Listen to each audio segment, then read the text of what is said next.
ठाण्यात जिल्हा नियोजन समितीची वादळी बैठक, सत्ताधाऱ्यांसह विरोधी पक्षाचे नेतेही आक्रमक, तर वाहतूक कोंडीवर तोडगा काढण्यासाठी समिती स्थापन करा, एकनाथ शिंदेंची सूचना.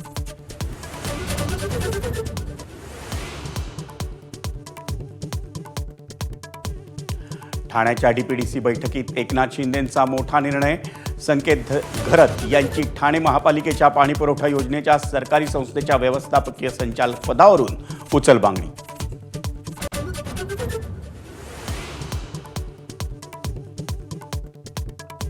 एमपीएससीची पूर्व परीक्षा पुढे ढकलली, 28 तारखेला होणारी परीक्षा आता 9 नोव्हेंबरला होणार. राज्यातली पूरस्थिती आणि पावसाच्या इशाऱ्यामुळे निर्णय.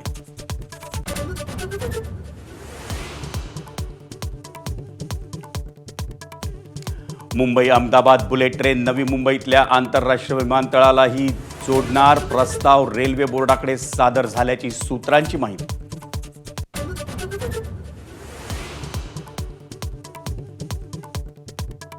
मुंबई आणि ठाण्यासह पालघर जिल्ह्याला पुढचे 3 ते 4 दिवस अतिमुसळधार पावसाचा अंदाज, तर पालघरमध्ये 28 आणि 29 सप्टेंबरला मुसळधार पावसाचा अंदाज.